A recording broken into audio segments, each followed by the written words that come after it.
Congolaises, Congolais, mes chers compatriotes, en ce 30 juin 2025, nous commémorons le 65e anniversaire de l'indépendance de notre pays.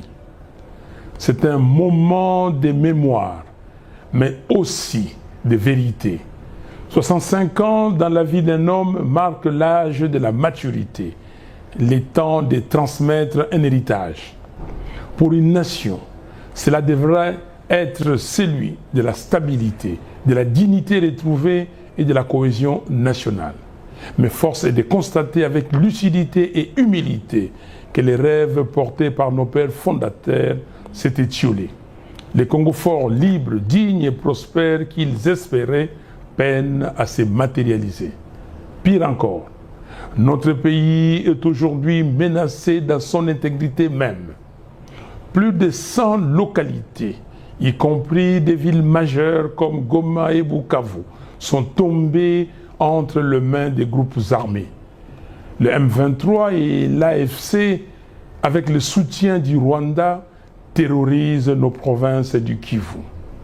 Les ADF sèment l'horreur au nord Kivu. L'Ituri connaît l'occupation des fêtes de certaines zones par l'armée ougandaise. Et dans les Bandundu, aux portes de Kinshasa, la milice Mobondo fait régner la terreur.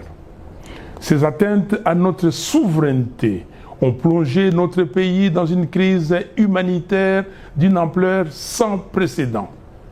Plus de 25 millions de nos concitoyens ont besoin d'assistance. Plus de 2 millions d'enfants souffrent de malnutrition aiguë. Près de 7 millions de Congolais sont déplacés internes, exilés sur leur propre terre.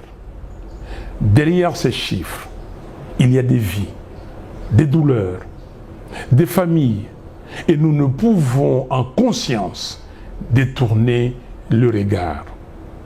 Pendant trop longtemps, une culture du déni et du rejet des responsabilités a gangréné notre gouvernance.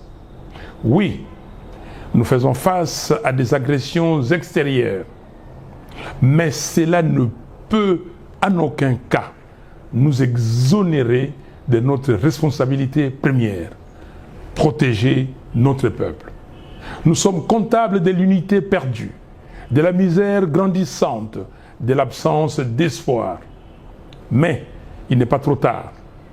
Le Congo peut se relever et il se relèvera si et seulement si nous choisissons de mettre le pays au-dessus de nos querelles. Comme le proclame notre hymne national, par les labeurs, nous bâtirons un pays plus beau qu'avant, dans la paix. Ces moments exigent un sursaut. Il est temps de répondre à l'appel de la patrie, pas à celui des intérêts égoïstes.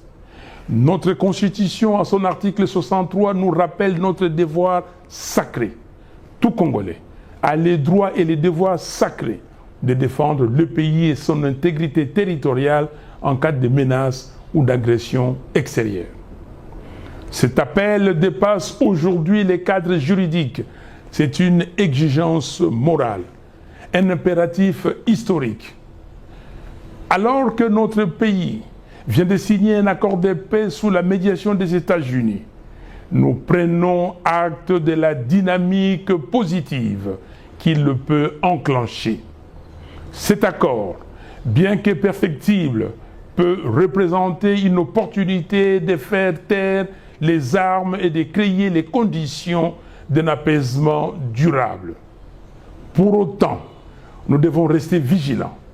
Aucune signature ne saurait remplacer la volonté résolue d'un peuple à défendre sa terre, à reconstruire ses institutions et à tenir debout.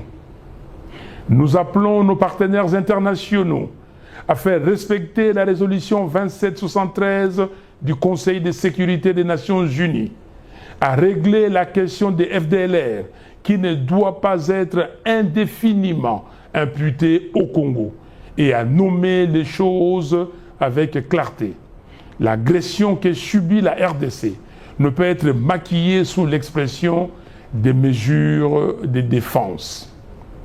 Chers compatriotes, la paix durable naîtra véritablement de notre capacité à mettre en place un état de droit, à renforcer notre armée pour garantir notre intégrité territoriale, à assurer la cohésion nationale et à imposer une gouvernance intègre.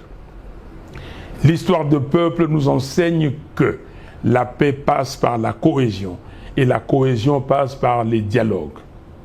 Voilà pourquoi je demande avec conviction et sens des responsabilités l'organisation sans délai d'un dialogue national inclusif entre Congolaises et Congolais sous la médiation de nos pères spirituels pour penser nos plaies, dire nos vérités et reconstruire la confiance.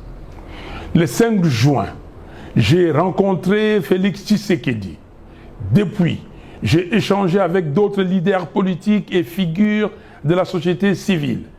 J'ai également fait part à l'entourage des principaux regroupements politiques de notre pays de ma volonté de rencontrer leurs leaders dans un esprit de responsabilité et d'ouverture, car l'heure n'est plus aux antagonismes stériles, mais à la réconciliation et à la cohésion nationale. Nous devons être capables de regarder dans la même direction, non pas pour uniformiser nos opinions, mais pour unir nos forces dans les camps de la patrie. Ne combattons pas la patrie, servons-la. Chaque Congolais, chaque Congolaise a reçu de Dieu un talent, une mission. Que ces dons servent non à détruire, mais à bâtir. Ce que nous léguerons aux générations futures déterminera la place que l'histoire nous accordera. En ce 30 juin, unissons-nous autour de l'essentiel, la patrie.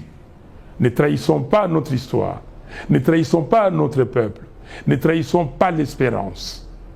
Vive la République démocratique du Congo, vive la cohésion nationale, vive le patriotisme congolais. Que Dieu bénisse le Congo et son vaillant peuple. Je vous remercie.